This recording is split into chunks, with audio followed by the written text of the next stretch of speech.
Yeah, it's recording, so I don't know how long it'll go, but we can try that. All right. Well, hold on one second. Let me go close my door in my office so it's somewhat quiet. And then we can go from here. Cool, man. Well, it's nice to finally meet you. Yeah, for sure. Yeah. Man, I saw the first time I saw the Instagram page, I was blown away. I don't even really know how I found it, but before I moved to Prague, I was like casting people's heads, and I was doing these dark, esoteric sculptures of people's heads. And yeah, so I thought actually when I was doing that I might someday get into mask making, but then I ended up moving to Prague and became a caricature artist. So like totally different path. That's awesome. Where were you before? Sorry? Where were you living before? I was in St. Louis. That's where I'm from. Yeah. Very cool. I'm very familiar with your city. Oh yeah? Why is that? Well, every year for the last 10 years straight, the haunted attraction industry's giant trade show, Transworld, is in St. Louis at the Convention of the Americas. So I've spent much time there. I have employees from St. Louis that I actually met there, and they now moved to California and live here. So every year St. Louis is a week-long stop for us.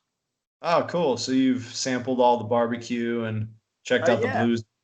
Yeah. I have, yeah. Yeah, we got a City Museum is a favorite. Oh yeah, that's awesome. Yeah. Yeah, we got a pretty good haunted house scene in St. Louis. You do. Larry Kirshner with The Darkness is with Darkness. That's in Georgia. I think we have a Darkness. It is a Darkness, yeah. In Lent Brewery. Oh yeah.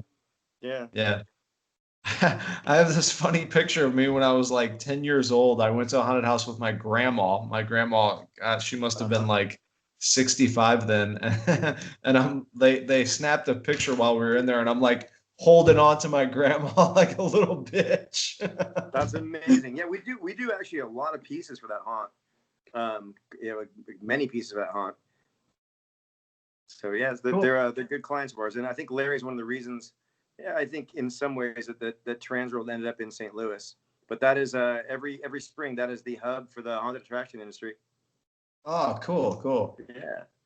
Yeah. I'll never let anybody. We have some other friends out there too. Some of the producers from Face Off actually are actually from St. Louis, and so when Andrew, my partner, was on Face Off, we have a little connection there. Michelle, my other business partner, Andrew's wife, her father has a branch of his company in St. Louis, so thankfully, whenever this trade show comes, we send a whole a semi truck full of masks and crates out to there, and they hold them for us until we do the show. And yeah. Nice. So how does that work exactly? Is that so you're just like, you have a booth kind of? Is it sort of like Comic-Con for? It's imagine like Comic-Con, and we have like the Marvel booth. So we have like I think 2,100 square feet of booth space.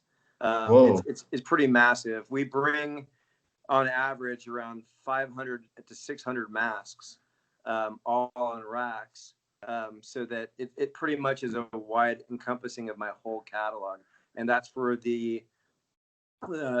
it's a trade show. So just kind of like a SEMA or something like that. You go there and you're seeing new product, you're making deals. It's everybody from the home haunter all the way to your massive theme parks. They send their buying teams out there, and that's kind of where the season that's going to be coming up in the fall takes place there. That's all the buying happens. So new product, seminars, and then getting together with old friends you don't get to see more than once a year. So yeah, that's where City Museum and some of the bars play into afterwards. Yeah. I noticed you have like 1,000 or like, I don't even know how many posts. It's like 1,500 or 1,600 posts. So how many masks do you actually have? Well, I think we're now over around 350 characters and pieces, and so each one of those will have anywhere between like 5 to like 8 paint variants that I do as part of my catalog, and then on top of that, we customize masks, paint them how you want. So yeah, there's quite a few pieces now. As far as like masks, Yeah, it's like now we're getting to the point where it's like even to get a good like smattering of what we actually make, and that's the different paint variants. I have to bring 700 masks to a show like that if I'm going to show them all, and I'm going to show at least anywhere between 2 to maybe 4 paint variants of that mask. Man, are you able to flatten them out and ship them like that, or do you have to have them No, we all? ship them on head form. So I have like room size crates. That's why it takes now it takes 2 semis to ship everything out there. Damn. Each crate holds about 98 masks, and then I keep, because we have that access to having a warehouse in St. Louis. We keep all of our rack systems and everything out there. So we usually ship pretty much straight product, and then boxes of office equipment. And so you're doing, I mean, like you're setting up like one whole area is literally just for commerce. There's like 3 pay stations where we're doing, because we're doing deals that like go anywhere between like 2 masks to like several hundred masks for a certain like theme park. So, I guess my one of my biggest curiosities is kind of like how you got started and what inspired you to get going with that, and then like how long has it been, and can you tell us like a little bit about your history of it? Sure. Yeah. I mean, the company is 10 years old. We're in our 10th year now. I came into the company about a year and a half into it, although I was around for its genesis. So my business partner, I have 2 business partners. They're a married couple, Andrew Freeman and Michelle Freeman. Andrew and I were both in the effects industry prior to us doing Immortal masks. I come from a production background, so I come from more. I went to film school to be a producer, so I moved to Hollywood with the aspirations to produce movies. And while I was in film school, and obviously prior to film school, I had a deeper fascination for all the effects stuff that I was seeing in movies. I probably knew just as many effects artist names as I did director names. So I had a deep fascination for the movie monster. That was my thing. I was also, like most of us in this industry, I was a Halloween kid, which means that I wanted to have the coolest Halloween costume. So that's my humble beginnings. I strayed from that for a while, and I went into a different. Growing up in the 80s in the Silicon Valley, pre-internet, didn't allow for. I didn't know how to. I knew what I was into, but I didn't know how to get into it. That was kind of like, and you'd read the back of these magazines, Fangoria and stuff, and they'd have little like makeup kit stuff. But it wasn't really what I wanted to do. I knew I liked movies, but I didn't know what I wanted to do with that. And because I didn't have any kind of background or knew anybody that was even involved with it, my father was a dentist. When it came to graduating from high school and deciding what I wanted to do with my life, I didn't really know. I mean, I knew deep down what I wanted to do. I just didn't know how to pursue it. So I just picked what my dad was, and I went and pursued a degree in biochemistry to eventually become a dentist. It was only then, when I got accepted to dental school, that I realized that this isn't what I wanted to do for the rest of my life. That doesn't mean that I went right into film. I strayed from there, and I got into the bar industry. I ran nightclubs for the next 10 years of my life. And You look like a go guy. back and honestly, I think that I learned more about navigating Hollywood from my time spent running nightclubs than I did even in film school. But in film school, after I left the nightclub industry, I was in my 30s. I decided, okay, well, I'm now going to start over. I'm going to do what I wanted to do with the rest of my life. And I was lucky enough to have some people that I was introduced to that worked at Lucasfilms. I spent some time over there. They suggested film school. I was just looking for a job, to be honest with you. I was like, I've already done school. I think I'm cool right now.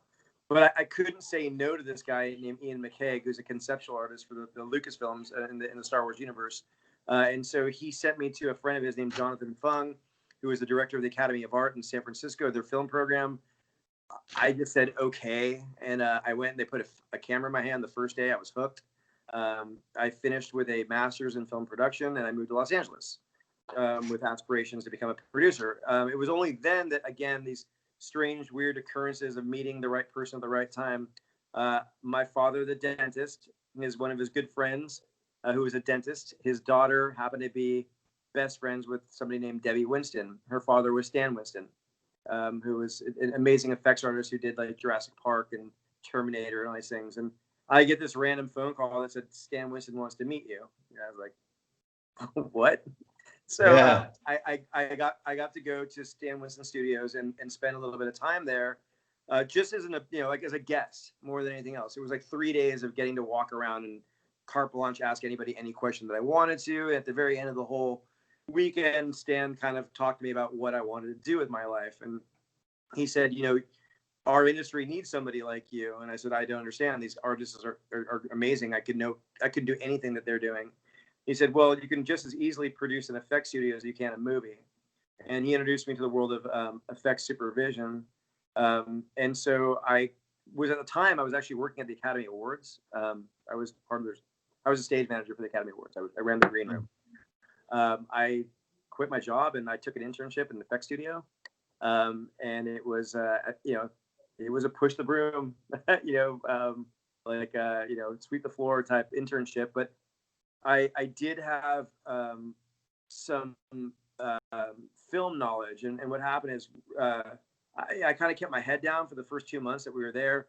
We got this gig. It was a Sci-Fi Channel alien movie. It was going to shoot in Louisiana, and I got sent to Louisiana. And because of my film school background, I understood set hierarchy. I kind of was able to make things work for us when it wasn't really going well, because of my understanding of how a film generally was made.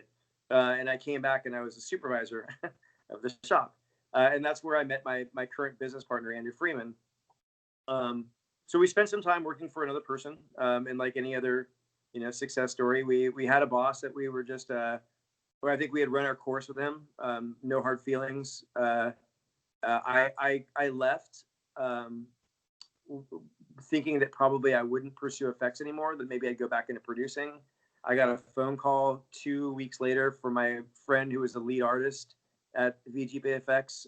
His name was Andrew Freeman, who's my current partner. He said, I just bought out my original partner. Would you come take a look at my mask company? And I was like, I think I'm kind of over effects right now. But I did.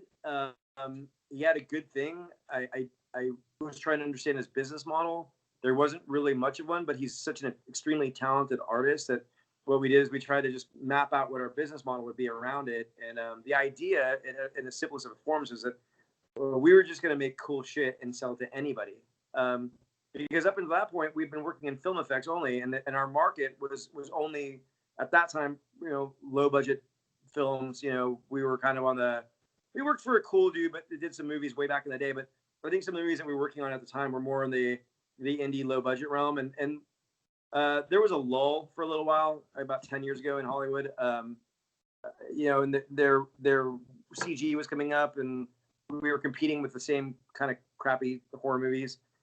And so when Andrew and I partnered for Immortal, the idea was to just commercialize a specific aspect of effects and make it available to anybody. And we were lucky enough that in the beginning, the haunted attraction industry kind of took to us, because the silicone masks basically are a quick 10-second alternative to a complex 4-hour makeup application, and they saw a benefit in what we were doing.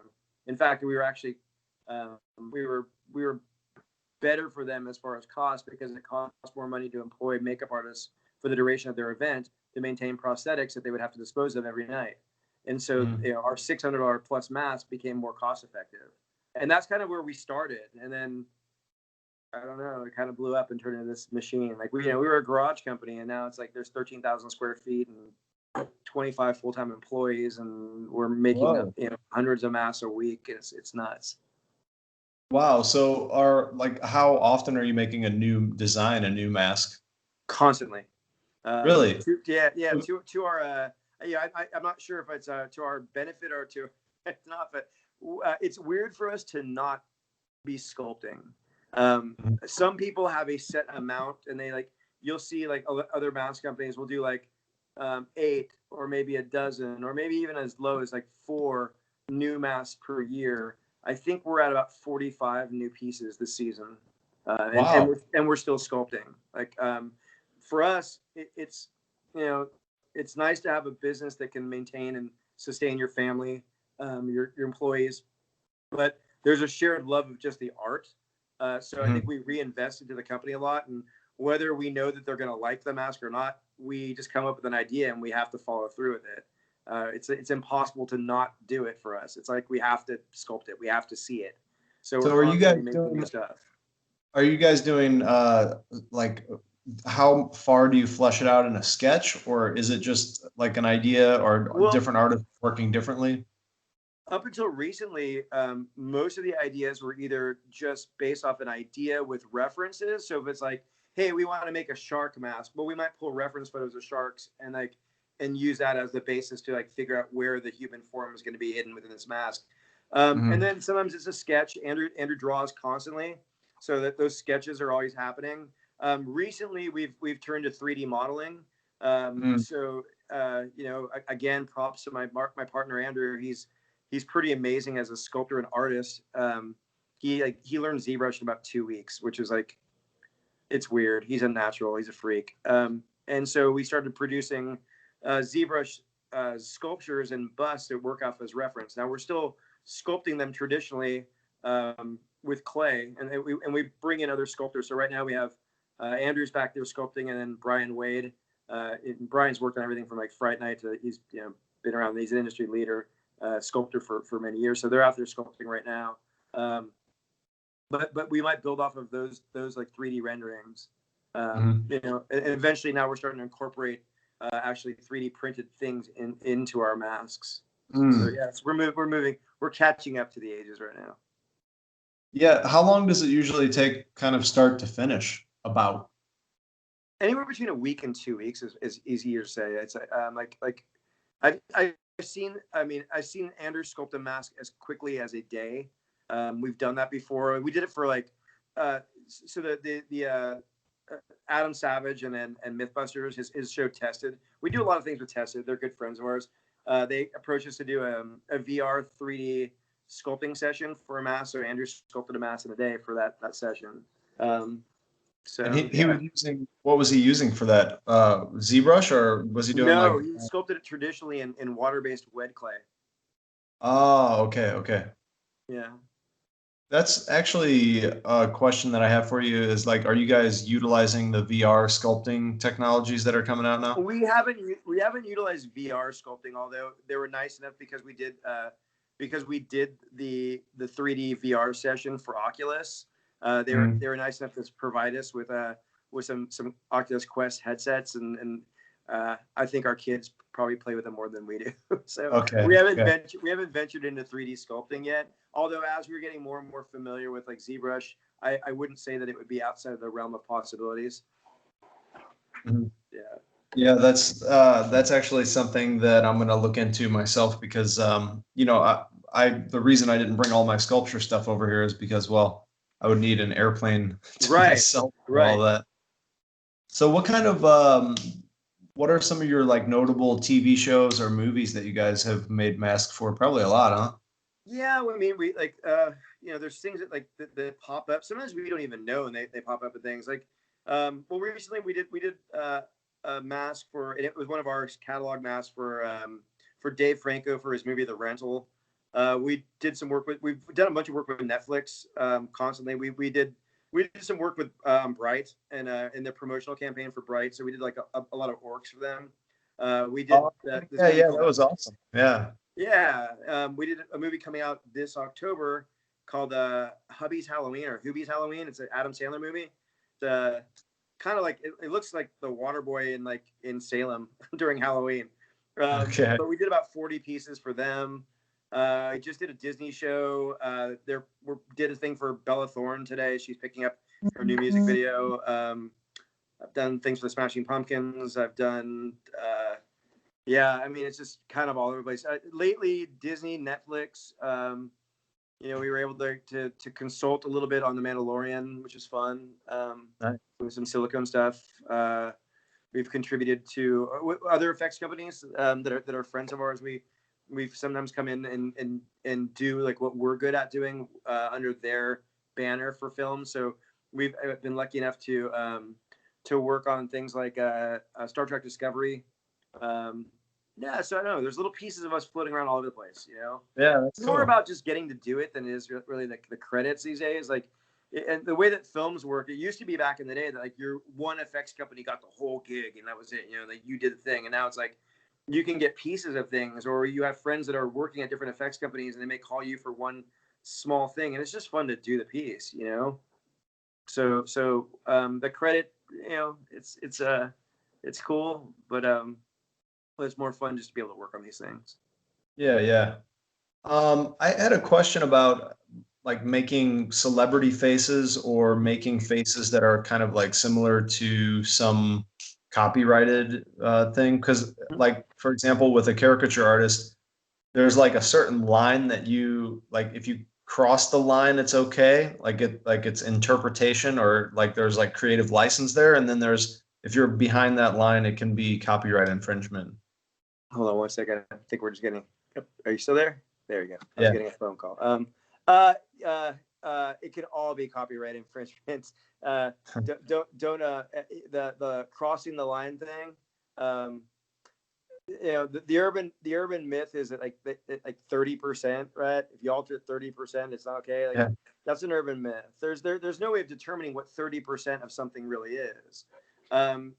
If it's marketed and looks like something, and you even like try to suggest that it's that.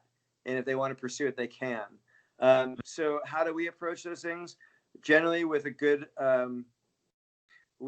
relationship with the IP holders. So when we handle things that are specifically IPs, we've definitely discussed them and have an agreement, a licensing arrangement, and it varies from vendor to vendor. Now, if it's like, hey, George, can you make me a mask of this person? We're very careful about that. We make extremely lifelike and realistic masks. I don't feel comfortable replicating somebody or even someone who's passed away without either their permission or their estate's permission. So I mean, how often does that happen? How often do you get asked to do that? Weekly, constantly. Really? Wow. God, that must be. Yeah, I mean, it's so you know, creepy and then the drawbacks, I think, is usually is twofold. One, present them with okay, cool, you have to have permission, and two, this is how much it costs, and it's one of the two usually scares about like 90% away. Yeah. But we do follow through, and we just like we did a likeness of Alex for a Super Bowl commercial this year that was directed by Michael Bay. And that was in a very short period of time. Now, obviously, that was all okay. You know, it was a Super Bowl commercial involving Jennifer Lopez, DJ Khaled. And they pulled the mask off of it, and it was A-Rod, and then they pulled the mask off, and it was, you know, DJ Khaled. So we made the mask for them. Yeah.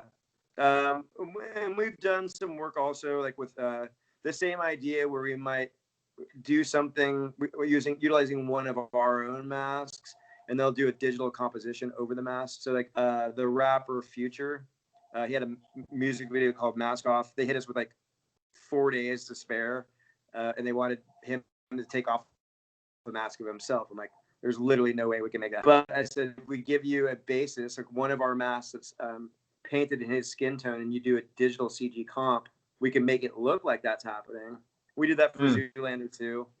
Same thing. There was a scene where Will Ferrell Mufasa takes off a copy of himself, or Mugado takes off a mask of himself. He's breaking out of prison, and that was one of our masks that was cool. comp over to make it look like him. Yeah. Man, I have to check that movie out. I totally skipped over that movie. I did too. Although I'm a fan. Mask is I just looked to see what they did with our mask. It was pretty interesting, but yeah. Oh, okay. You watched the mask scene, but not the rest of the movie, huh? It kind of lost me for a while. You know, it's one of those things where like you want to hang in there with them, but you're like, this isn't as good as the first one. You know, like, and maybe the jokes aren't playing out like they used to, or you know, it happens. Yeah. That kind of humor has kind of a short burn. Right. So I guess we kind of covered it a little bit earlier, but there is a question of like, how do you see the future of your business? Because obviously CG and like the 3D printing technologies and all of that stuff, like how do you see you guys moving into that or trying to like stay ahead of the curve on that? Well, I mean, I don't know if I think we're just trying to adapt it to what we do. I mean, like plain and simple, we make a specific type of product, right? And at the end of the day, the end result is all that really matters. You know, a cool looking mask, you know, cool looking silicone mask. And when we start adding bells and whistles into it, when we start figuring out how to tech the masks in ways to accommodate lighting systems or smoking and stuff like that, well, then we start approaching it for more of a from a you know a technical standpoint, and we start looking to see what's available to us to make those things happen. And we've seen that happen over the years where, you know, when we first started, it was just simply an overhead mask, and the most of the technology was in the core, the thing that we sculpt on. That's the representation of the human head that is smaller than the human head, so the mask stretches around, snaps back to the face, and moves without any adhesives. So most of our tech was really just in the form. And then once we started playing, once we got the form down, we started playing with what are the limitations of the product that we're using, a platinum grade silicone? How far off the face can we go? If we're worried about it moving a certain way, can we incorporate different elements of different durometer or short hardness silicones within the same mask? So that was a step up in the tech. And then sometimes we kind of write our own rules. We learn a little bit about it and go, when we play the what if game, and we're like, well, what if we did this? And there's no other way to find out unless you try it. And then we go back and we tell the manufacturers, hey, we did this. And they're like, you did what? And so sometimes, and then even from then, they understand what our needs are. And then their chemists will develop things that work in our benefit. And then we start looking at, we start realizing, okay, well, we did this. Now, how do we expound on that? And we start building things in different directions. And so we're using, it's kind of like a step-by-step, like, you learn from experience, and then you look to what's around you and what's available. So part of it is just a little bit of like what we did last time. And then the next part is, what do we not know, and who do we find that can help us to learn that, to develop an idea that we have for a mask to make it work correctly. And so that's where we start moving into 3D tech and just talking to lighting guys at Adafruit and Arduino, and they point us in the direction of like some programmers to build lights that can be put into silicone and be watertight and work in a way that we wanted them to work. So we're constantly progressing, based off what the tech is available to us around, at the time. Yeah. The mask that you guys made with the like lava creature, that's pretty radical, man. We have a new one. We're gonna photograph them later today. So the devilfish, that weird. Oh yeah, that one's awesome too. Well, we have the anglerfish version's coming out today, where we have a fiber optic line that goes to a lure, and then the whole fin lights up, and it's really cool looking. And we actually painted them in UV reactive paint, so it's twofold. It actually reacts under UV lights, and then also has lighting systems built in within it. So it's pretty cool. Whoa. So that's a nice fun one that we're gonna actually debut later today.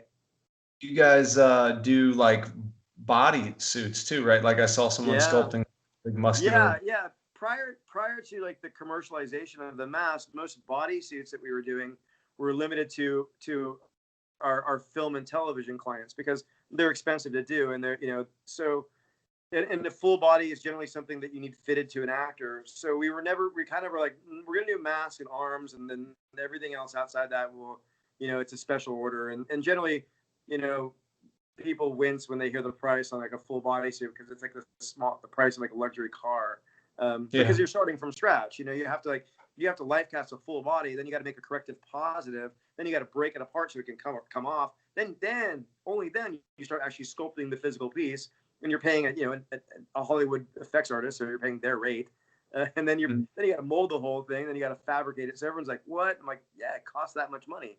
So the idea when we started attacking the bodysuit was that what if we were able to start with the torso, the whole upper body, and we're like, we know that it's going to be a high ticket item because it's going to just, castings in general are going to be expensive because the amount of product that we're putting into it is expensive.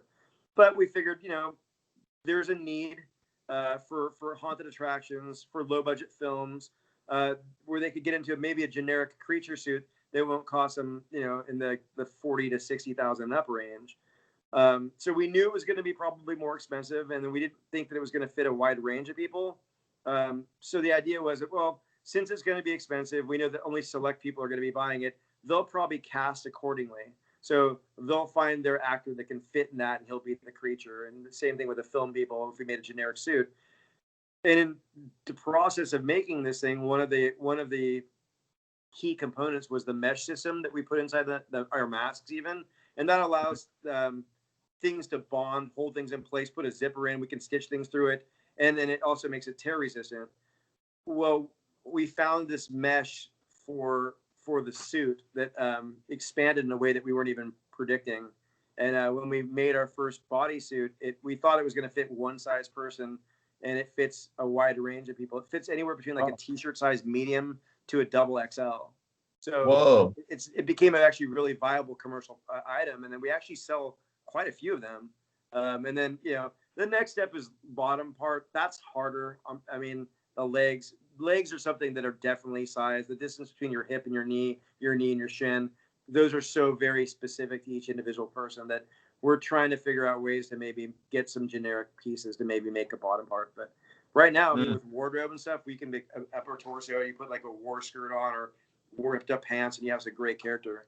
And then there's foam encapsulation inside of it to cut down the weight. And yeah, it's pretty neat.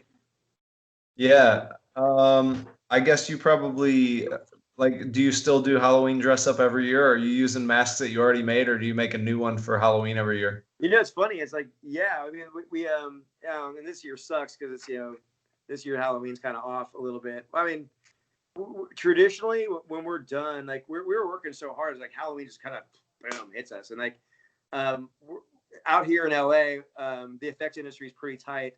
And there was a couple big Halloween parties thrown by two different effects parties. Erin McKesh and her team, the guys from American Horror Story, she has a party traditionally, and then our friend Jason Collins, who has Autonomous Effects, his party is like famous. Like he has this party every year, and so like we all end up there. And so yeah, it's cool because like the cream of the crop effects party people are getting dressed up, and then they're letting way loose. So like we're getting a little rowdy. So a couple of years I've done our masks. Last year I didn't. I did the lighting guys that I'd met. Shout out to Phil Burgess from Adafruit. He made this. I met this guy.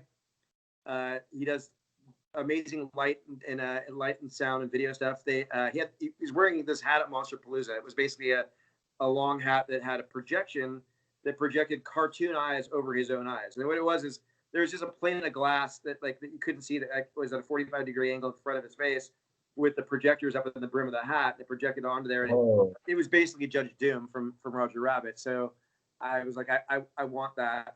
And so I became friends with this man. I think I traded him a mask. He was a fan of ours. I was a fan of his work.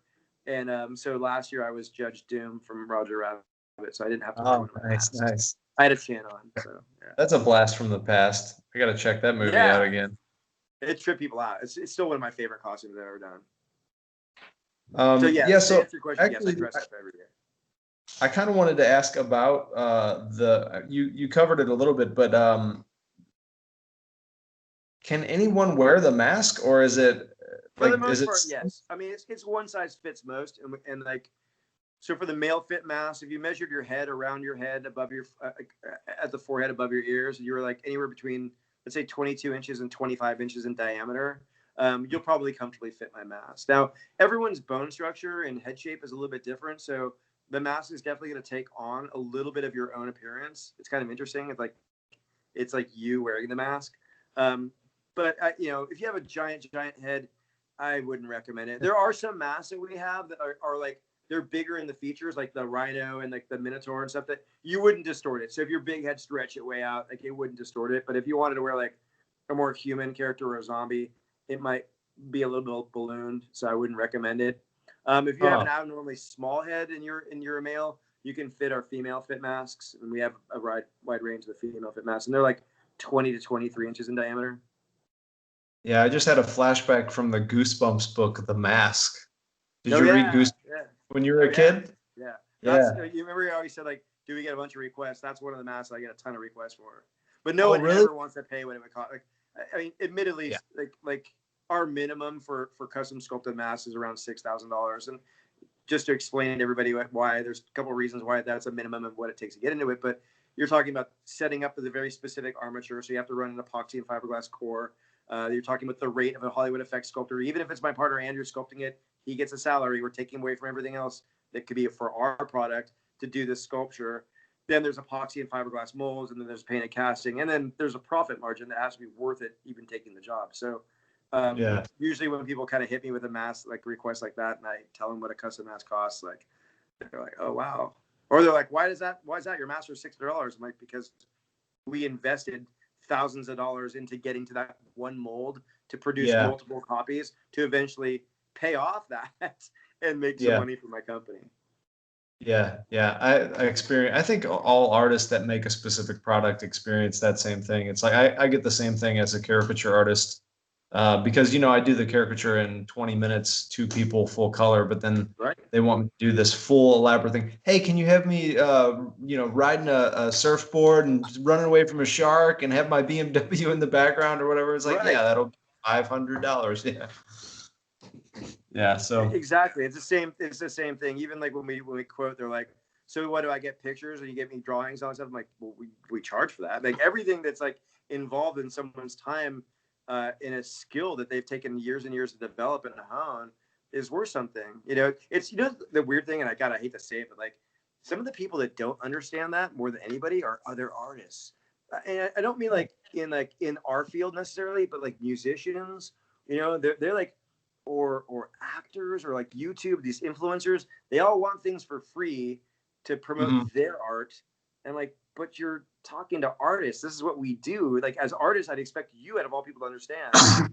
We have this happens in the music industry a lot with us. I don't know why, for some reason they're like, we're going to promote you. I'm like, they didn't contact you. You contacted me. This is what we do. This is how we feed our family. This is what we're good at. And this is why we're the best at what we do. But there is a price attached to it. So I think that especially with YouTubers and maybe even musicians, they get a lot of freebies. So maybe they expect, especially if they're.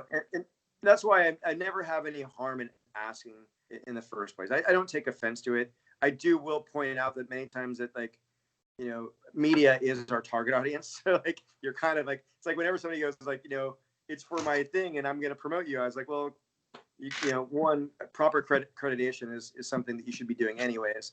And then 2, you're kind of our target audience. So like, without you, it's most forms of entertainment and media is who we make these masks for. Yeah. So it's funny that the everyday collector, the Joe Schmo that saved up his money and stuff, they never ask me for specials or deals. And they're the ones that really, really, really saved up to afford that piece. Yeah, they worked for 4 years, 5 years to. Yeah. It's the one dude that can totally afford it, right? So he's like, they expect it for free or something. Yeah. I want to hear some stories, or maybe you could talk about like some of your favorite pieces that you've made. God,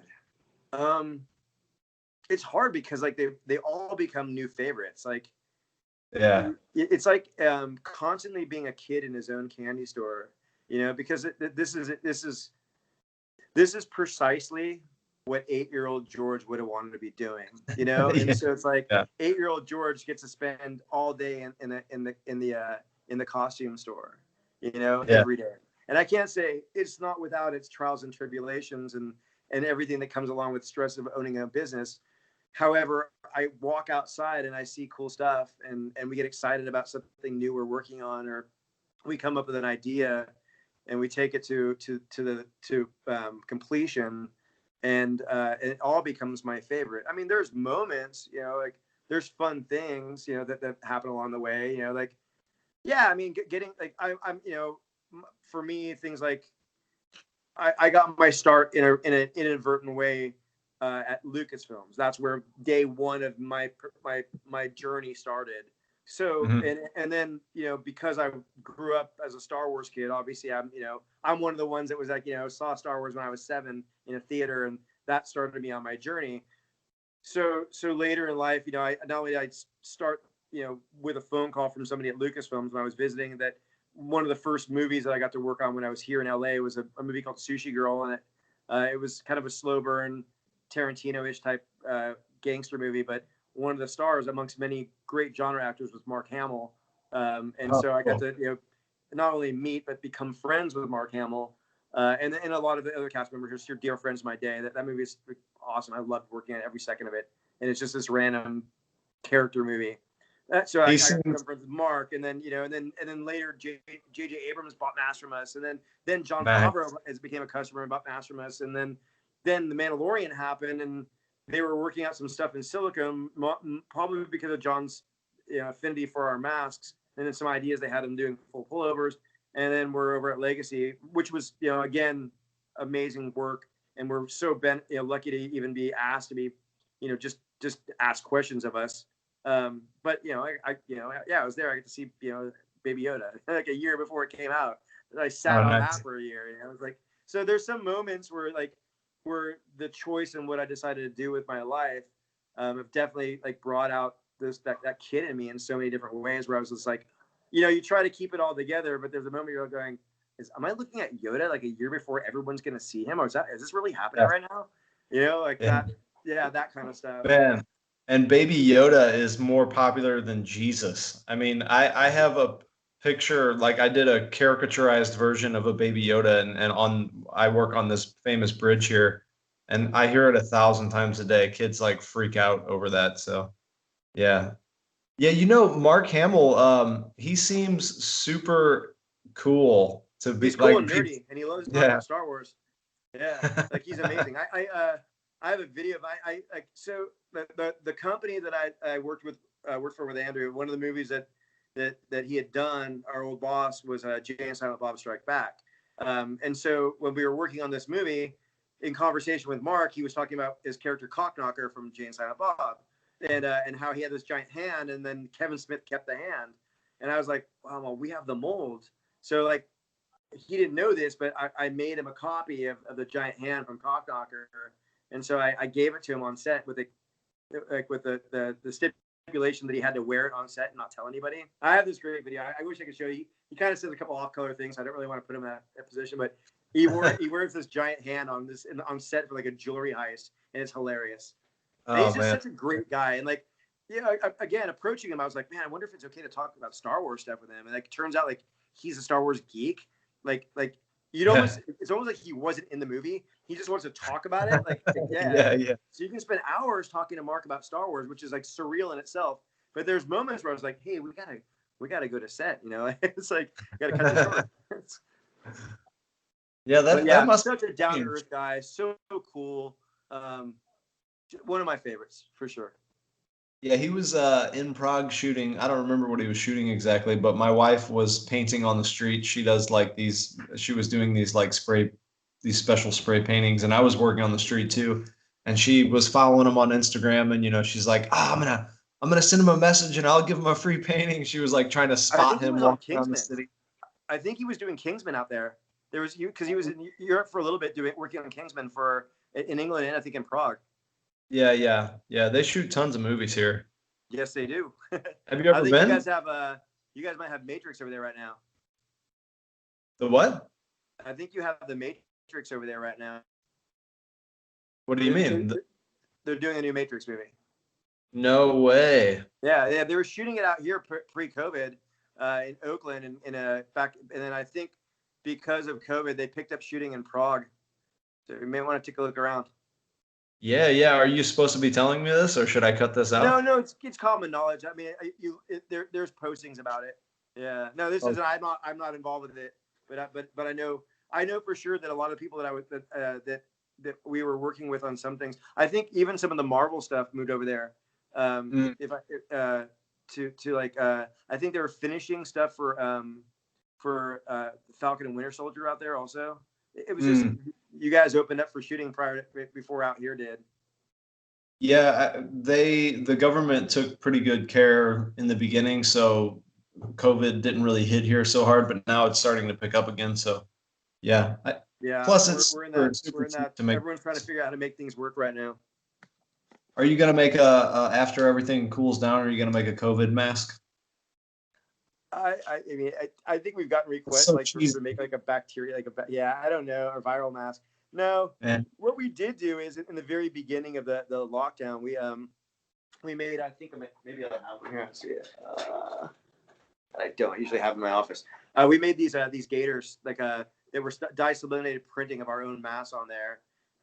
It was just, in the beginning I was just looking for masks for myself, and they were like, you couldn't find them anywhere. Like, it's like there was a shortage of everything. So to keep our printer, the guy who does our swag and a lot of other, he's an integral part of our company, kind of going. I was like, well, what if we tried these gaiters that people wear to raves and yard work and riding motorcycles, and they seem to fit the face or the image better than like a surgical like style mask.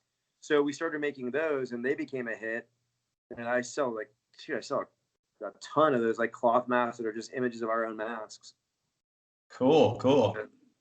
Yeah. So I think I saw a couple of those on Instagram, on your Instagram page. Yeah, they became a big hit.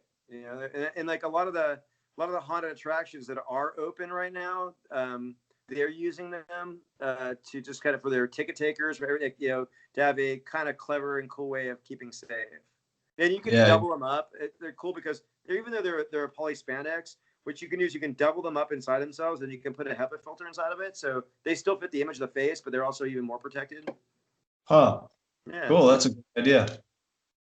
So, are you able to show us around? Or are you on the computer right now? Let me. I'm mobile. Let's Awesome. see what I can do. I don't know where I can walk yet, so let's try it. I will go back this way. Why?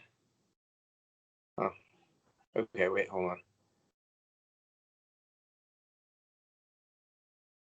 All right, so now we're walking out of my office.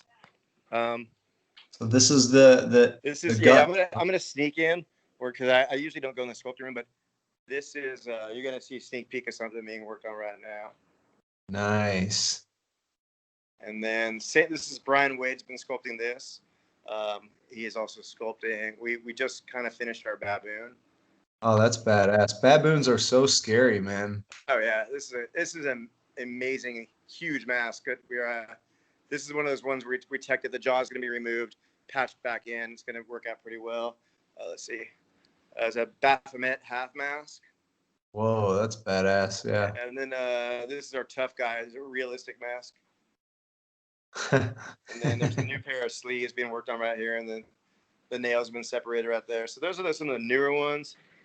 Wow. And then let's walk in the actual busyness. So this is inventory.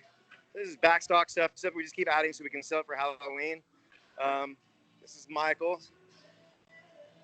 Yo, Michael, what's up? Yeah, Michael's working on right now molding the big muscle bodysuit. Oh yeah. That's happening right there. Let's see. So this is kind of this is shop side A. This used to be the whole shop, but now it's shipping is way back here. This is inventory, and this is fabrication here. So most of the mold stuff and our head forms are out there, and then the meat, the silicone mask making is on this side, which we took over this building about 1.5 years ago, 2 years ago. We blasted through, and this is the big side. So finishing is over here. These guys are putting in. It's gonna be a little loud because of all the compressors and stuff. But I can hear you okay. All of the finishing work, like horns. So massive need to get horns, teeth, hair, wigs. Awesome. This all starts to happen here. So there's literally hundreds of masks being worked on right now. Wow. Over here, more stuff for finishing. So all these masks are going to get stuff done to them. They're already done, painted and stuff. They're just the last pieces. So over here is raw castings, and that's the patch room. They're getting patched over there. So patching and seaming is in there to keep it safe and leave them to be. Everyone's keeping their distance right now. Yeah. Let's see. Are they? Are you guys using? Is working on kind of do a bypass to them. So masks are under matting powder right now. They've just been painted and sealed, so they're being matted to take the gloss off them. Some are left glossy on purpose. Whoa, that one at the top is awesome. All these are in various states of being painted right now. In the booth themselves. Oh, so you're using airbrush yet? So these are in early stages of like spatter and breakup.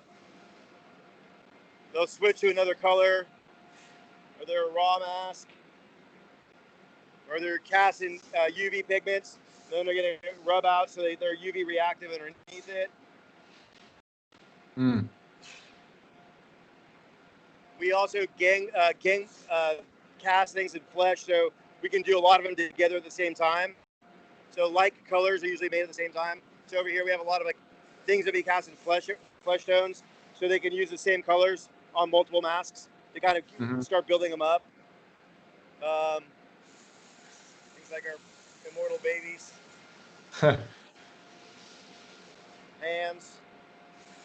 Whoa. Lots more stuff here. Hog mask.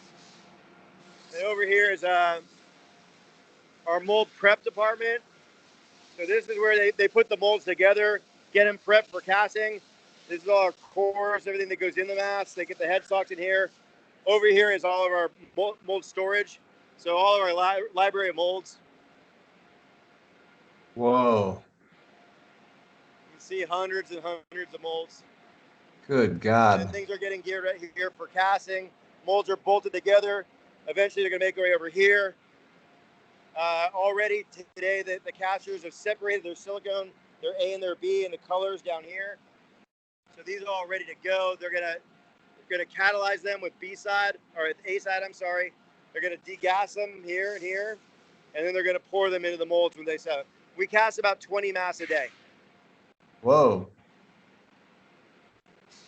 Man, that is like a monster factory. Keeping it going a little bit. Let me see. This is our digital center here. So our ZBrush stations are here and here. This is an editing bay too for our film stuff that we do. Our big format printers at the shop right now. So it got picked up by Matter Hackers the other day, so they're working on it. There's a little glitch with it. And then back here is cut and sew. So anything that has to get some cut and sew, some hair punching. With most of our hair punching is behind that door there.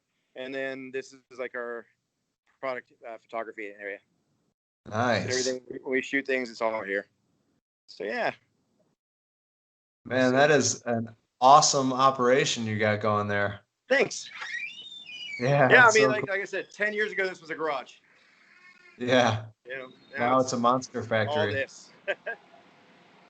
So are they doing back primarily? To the quiet area of my office. Oh, here's okay. Hold on, let me see. Fun fan thing. Pumpkinhead. All right. I'll tell you the story about Pumpkinhead in a minute. Why we have him. And up there is like kind of like a party loft. we used to do parties up there when Andrew was on Face Off. Oh, nice. Yeah. You have a lot of costumes too, or is that just for product? We keep a steady couple racks of costumes, and we shoot our videos when we costume the things up pretty well. So, that's Bella, our dog. The factory dog. Yep. So yeah. Do you ever make so that's masks in for a nutshell. That's Immortal Masks. That's awesome, man. That's that's a legitimate monster factory. Thanks a lot. Yeah, that's cool. Thanks for showing me that. You're welcome. Yeah, we're in the heart of it right now. We're 6 weeks before Halloween. We're pumping them out fast now. Yeah. So, if someone wanted to come and work for you, how would they do that? They have to bring you a portfolio, or they gotta? Yeah, generally what we do is we keep it in file. We hire when we need, obviously. So, but we do pull from our file. So what we do is we ask for people to send us a portfolio, send us their information. We really prefer that people live as close as possible to our shop. We see more problems. If people always like, oh, I'll move out there. Like, please don't move out here just for us. It's like, because you never Yeah. know, like you don't want to be responsible for it. Just didn't work out for somebody in California and they moved from like, Wisconsin out here. And it's happened to us before. So we kind of want people to be established already in Los Angeles, understand what it takes to live out here. And then proximity is obviously a good thing because LA can be a tricky drive at times. So you want to be closer to the shop. So we ask people to be closer to us. And if they don't mind driving, that's on them. So, and then just, have a good, strong background in some places we train. Cool. Yeah. Is there anything that you want to plug or anything else? I mean, obviously your whole masks are just check it. I mean, like the coolest thing for most of the people is we're pretty active on social media. So, TikTok we kind of brought in this year, and then like because it's having so many issues and with our government that we kind of decided to chill on TikTok until they figure out their mess. But Instagram and Facebook, daily we post. So we're always showing new masks, new designs, new paint jobs. And then obviously you can hit us at, immortalmask.com and you can purchase our mask right through our website. We make it pretty user friendly. So have you ever done a caricature mask? You know what? It's funny. We're actually talking about that. And that was part of the tech. Yeah. We're talking about doing a living cartoon mask, which in some sense is almost like a caricature. And we wanted animated eyes. And so the same guy that made my eyes developed a self-contained kind of LCD screen animated eye. And so the idea, and we're going to 3D print the housing that it's going to go into. And then from there, it will become like kind of a caricature mask. Yeah. And we did do a custom mask one time that at best description was a caricature because it was definitely somebody wanted a specific mask. It was a picture and then it was stretched and distorted in Photoshop and turned more into a caricature of the person than anything else. And that's what they wanted. And we sculpted it for them. So yes, we have done definitely what I would call a caricature. Cool. Yeah. And this is an totally off topic question, but where does that last name come from? Greece. Oh, Greek. Yeah. Okay. My parents are. I'm 100% Greek. Both my parents. My mom moved here when she was 16 from Greece. Okay. Cool. You ever go back? Often. Yeah. Unfortunately, I was supposed to be. I got engaged this summer. Thankfully, I was able to find another location. But I was supposed to get engaged in Santorini this summer, and then COVID happened and kind of killed our travel plans. But I generally go back to Greece about once every 2 years. Yeah. Yeah. It is. Well, you ever make it? It's funny. I'll get in touch with you afterwards. I have a cousin that does that for the last 15 years he owns nightclubs and does pub crawls out there in your way. Oh yeah. Yep. So we'll definitely keep in touch. Yeah. Yeah. That's cool, man. Yeah. And I hear it's a blast where you are. So that's awesome. It's awesome. It's a really beautiful place. Actually, one last thing I wanted to mention was it's kind of like the swamp thing, but there's a folklore here. It's called Vodovnik, which means like the water spirit. Have you heard about that? Yeah. No, sounds cool. Okay. Yeah, it's kind of like the swamp thing, but basically it was like this old thing that parents used to tell kids to keep them away from the water, that there's like this water spirit that lives in there, and if you go too close, he'll pull you under and put your soul in a jar. Mm-hmm. Nice story for kids. That's great. Yeah, that came out. But you always see little, sculptures of Vodniks next to rivers and like Czech villages and stuff, and there's one in the city too. But that would be a cool mask. But you guys kind of have that already going on with the devil. We're talking about doing it right. It's funny. It's like one of the guys that I just walked by is John Wrightson. He's one of our friends, an artist. His father is the artist, or was the artist Bernie Wrightson, who was the creator of Swamp Thing. And John just did a tribute bust of Swamp Thing, and we're kind of like hinting on it, going like, maybe he can sculpt a kind of swamp creature guy. I mean, he comes to the best legacy in the world for Swamp Thing. But yeah. But he's here right now in the shop. He sculpted that devilfish that we did. He's an applicator on The Walking Dead, and so we're losing him next week because they're actually going back to work. Oh, okay. But he's an amazing artist, and he definitely follows in the footsteps of his father, who is also an amazing. Bernie Wrightson is, we all look up to him out here. So yeah. Yeah, yeah. Awesome, man. Well, I would think that a swamp creature of ours would probably be coming this year. cool. Yeah. It's been great talking to you. It's nice to meet you. It's been a pleasure. Thanks for having me. I'm Really? glad we were able to connect. And like I said, we'll keep in touch after this too. Cool. Okay. All right. Nice to meet you. Have a good one. Thanks, Happy Sam. happy You sculpting. too. Okay. Thanks a lot. Cheers. Okay, bye.